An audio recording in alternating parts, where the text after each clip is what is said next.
Hi everyone, Jeri Bellini here. Welcome to episode 5 of Texture Tags on Tuesday. Yeah, I am really loving this project. So one of the things I'm going to say that every week.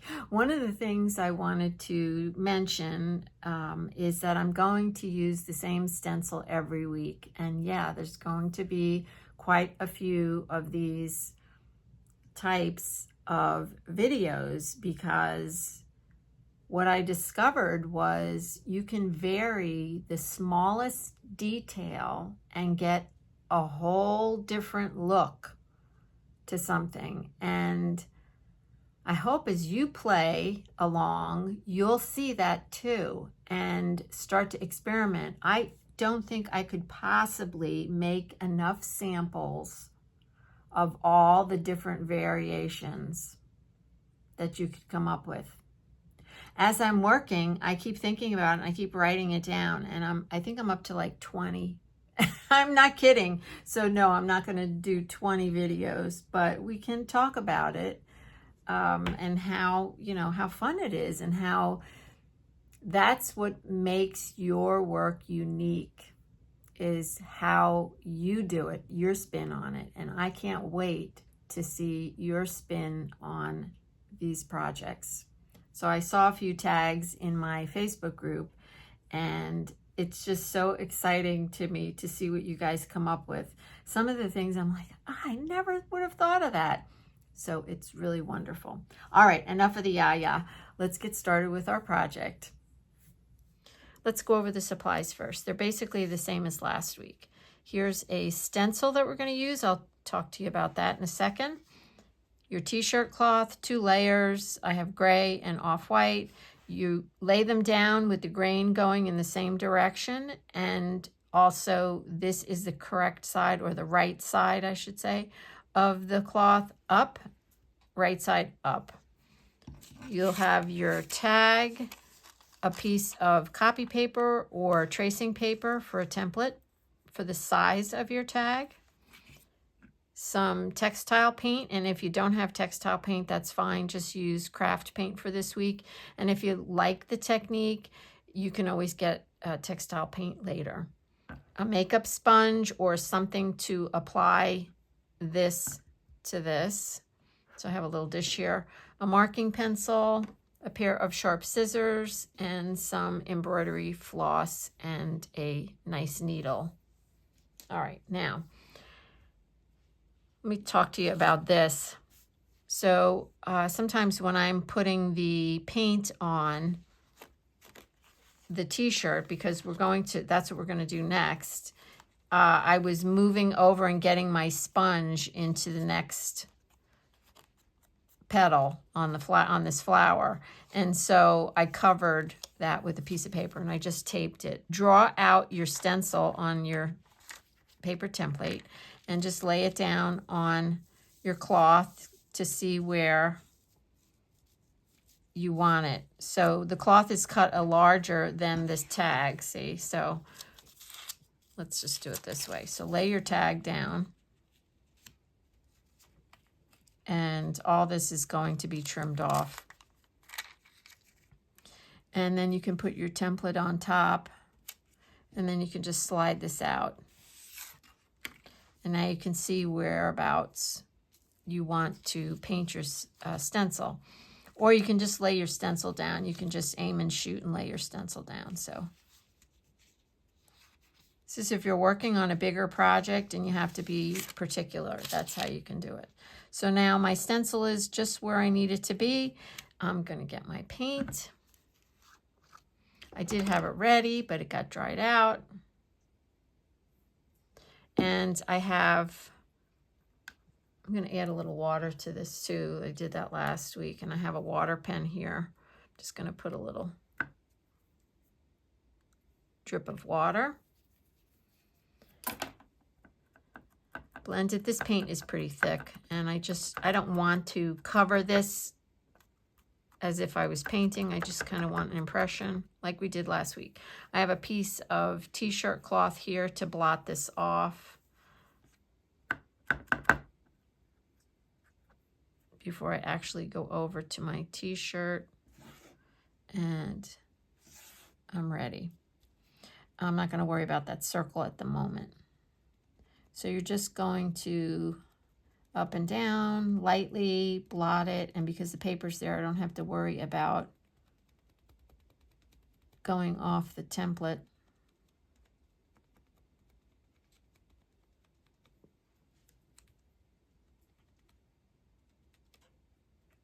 Okay, and if I get it in a little circle, that's okay, because I'm going to put some in there anyway. Need a little more paint.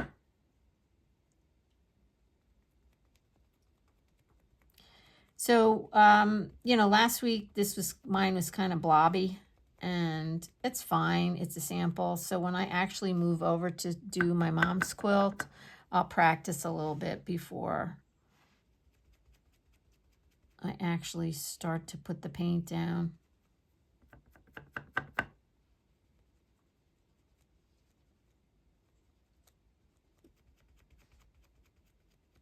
And you can see I chose gray. I'm a little brave this week. A darker color. So I did want to mention, while I'm doing this, I'll mention that there's so many opportunities for design and texture with these techniques that we've been doing.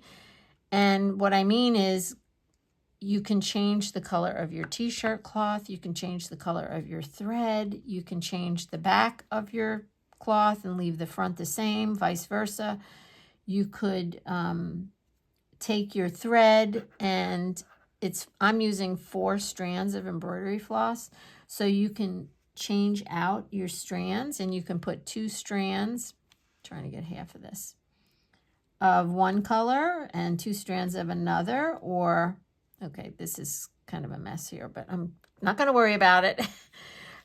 So you can use, you know, 1 strand of 4 different colors. And so it's really fun. And I'm very anxious to see what you guys come up with, because it never looks like mine, which is fantastic. So this jacquard paint has to be heat set. So I'm going to just take it over to the iron and heat set it.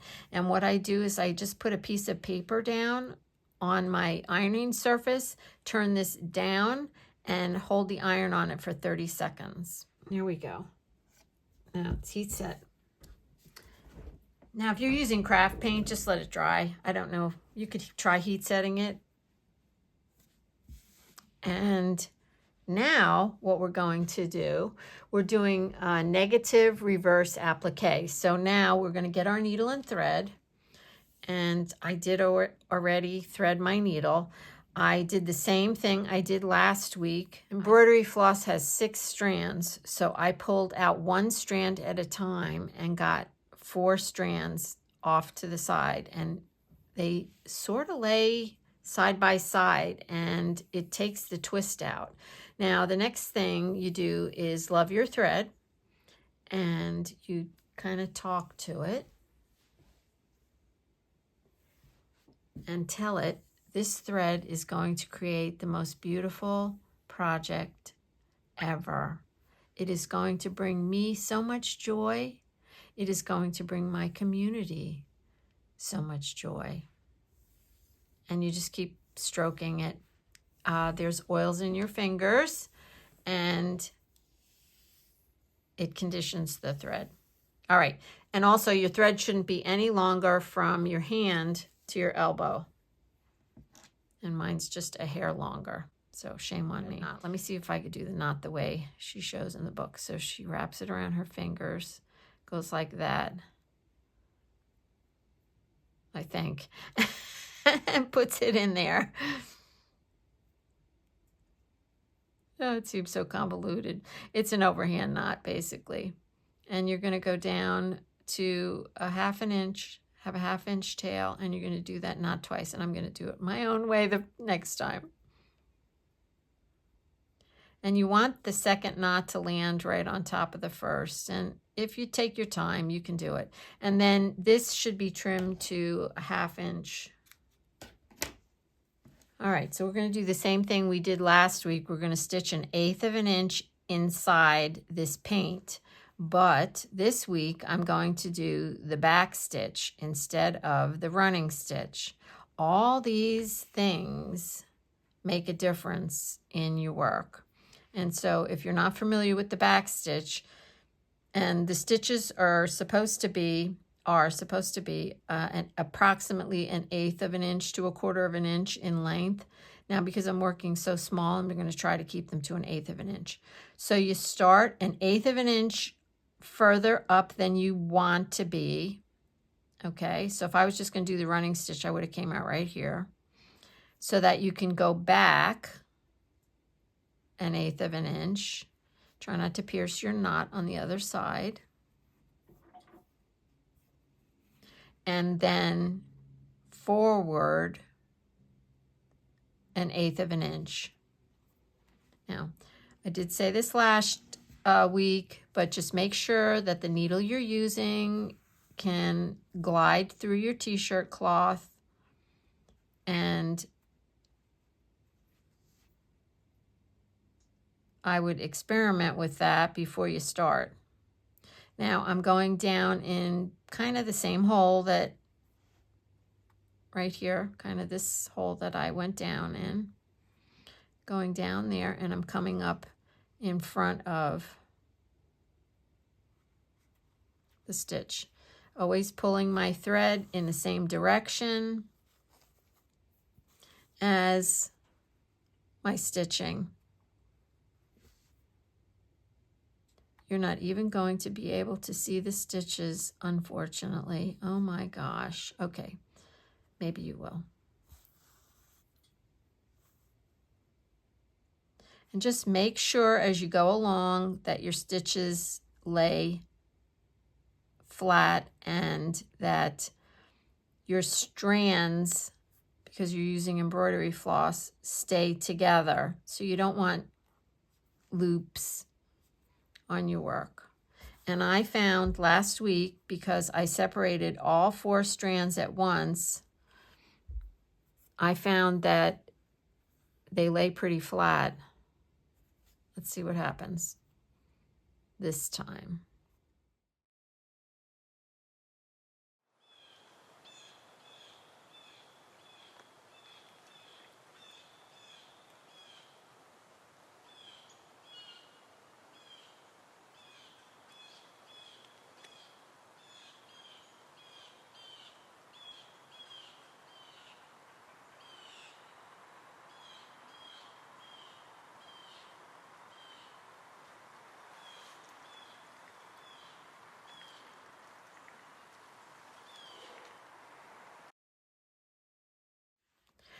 So I got all the way around, and I'm pretty happy with the way it looks. I want you to get a good look at my stitches, so I'm going to hold this up so you can see them. They're not perfect, but can you see how nice the threads laid?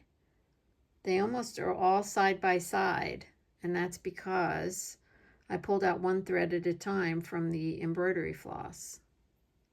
My stitches aren't horribly even, but they're not horrible either. And practice makes perfect.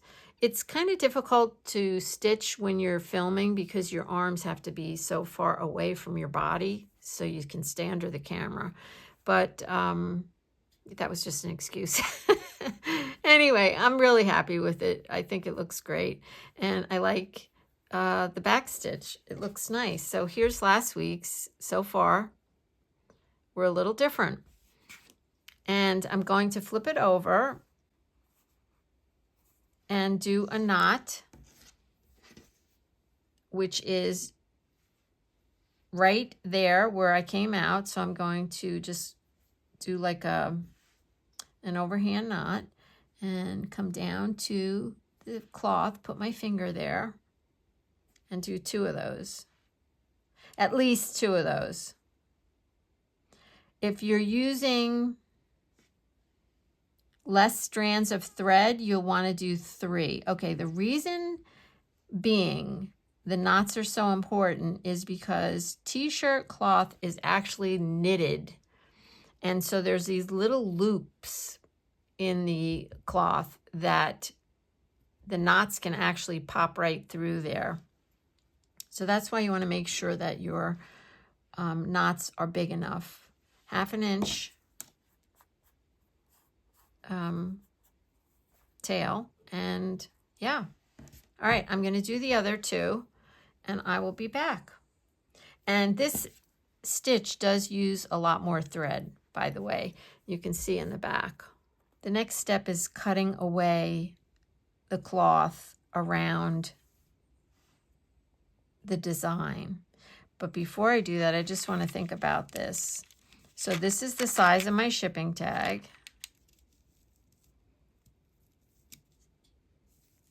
So I'm going to be cutting away around here, 1/8 of an inch away from the paint around here. So what's going to be left, and let's just do it. Okay, I'm going to cut around it. I'm going to be brave and cut around it without cutting my gray. So very carefully, and it's kind of hard to do when you're on camera because your arms are out, but I have my fingers on top of it. So I'm going to cut 1/8 of an inch outside of the paint, the stencil mark. Just be super careful that you don't cut your cloth in the back, because that'll wreck the whole thing.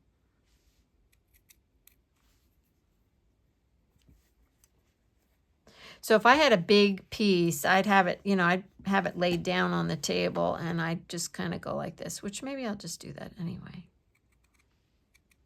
Yeah, that's what I'm going to do. This is all new to me. I did not make a practice piece of this. So I'm just going to go right there. And we'll talk about this in a second.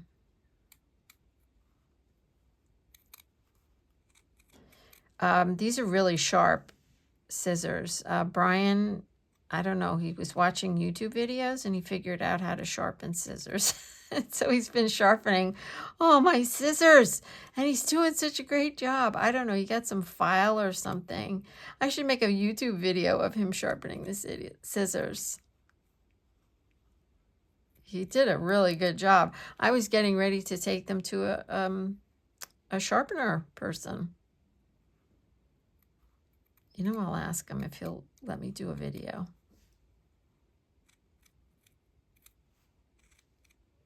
So this is really an experience, because depending on what kind of stencil you're using, and I'm trying to be very careful about not cutting that gray, you can get so many different effects. Now I'm trying to decide what to do down here. Oh, I just went a little crooked. So I'm just going to go straight, and then I'll figure out as soon as I cut it. Yep, I can't redo this video. I have to do the whole thing over. Oh my gosh, I love it. So there's just a few little spots where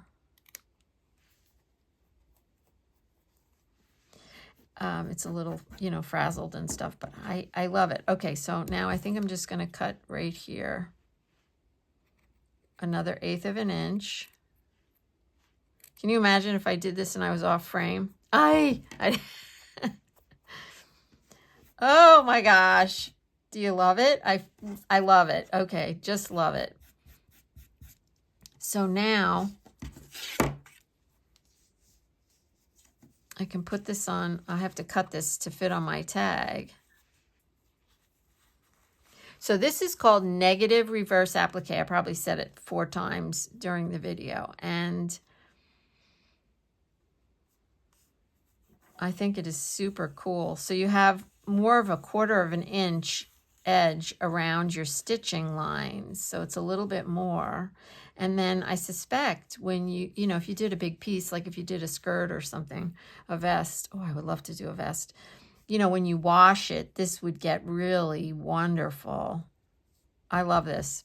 Okay, So you can also cut out inside here. So let's do it to 1 like we did the other day and just cut 1 on the inside. Let's cut the one in the middle.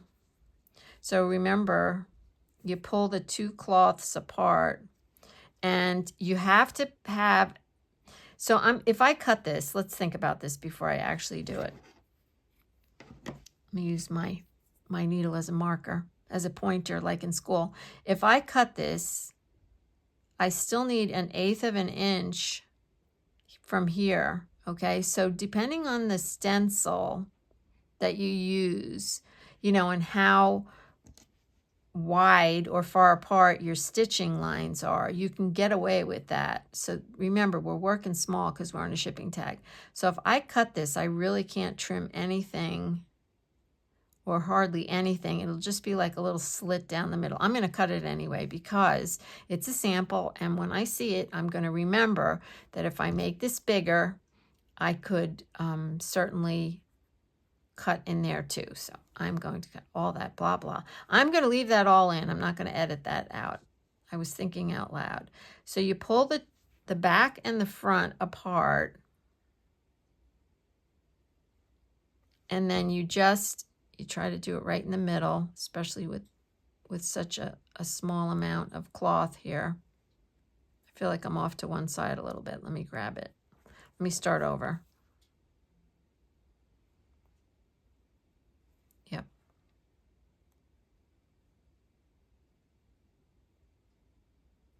All right, so I have them pulled apart. I'm just going to cut a little tiny sliver there. Oh yeah, see? Okay. This is nice. And I'm just going to go down. And I'm just going to try to straighten this out.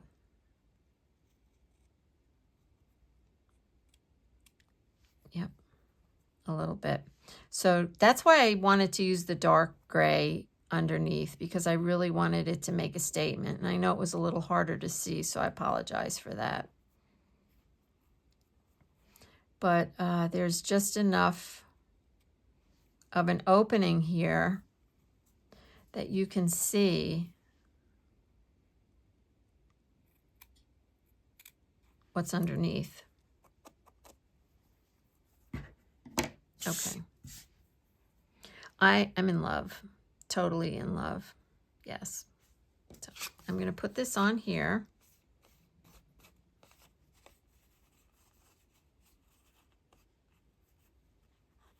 And then I'll come back and write down everything I did. So just for fun, let me grab my other card so you can see the difference. This is week 4, and this is week 5. And a little lint on there, get that off. And yeah, I just love it. Okay, I'll be back. So here's our tag. I love it. And I'll give you a close-up at the end. Take a picture. So it's number 5, inspired by Natalie Chanin, 2 layers of t-shirts, 4 strands of embroidery floss, separated out. Okay, I made sure I wrote that down. That's super important. That's what keeps the stitches laying so nice and flat. Textile paint, heat set at 30 seconds. Negative reverse applique is what this is called. And reverse applique. So this is the negative reverse applique, and this is the reverse applique, the little slit. Okay, trim to 1/8 of an inch outside the painted edge, stitch 1/8 of an inch inside the painted edge, and I used Backstitch. So here it is. I am in love. And here's number 4. I am going to continue to use this stencil so that we can see the progression. Yes, there's more. Varying the smallest things can make such an impact, and we'll see that as we go along. All right, I hope you enjoyed this video. Please leave me a comment below. Please subscribe if you haven't already. Please like, share, blah, blah, blah. You know the drill. Anyway, I just want to say, keep moving, just play, no rules. And remember to find something to be grateful for each and every day. I'm always grateful for you. I am so grateful for this fun new project. And I will see you again soon. Bye for now.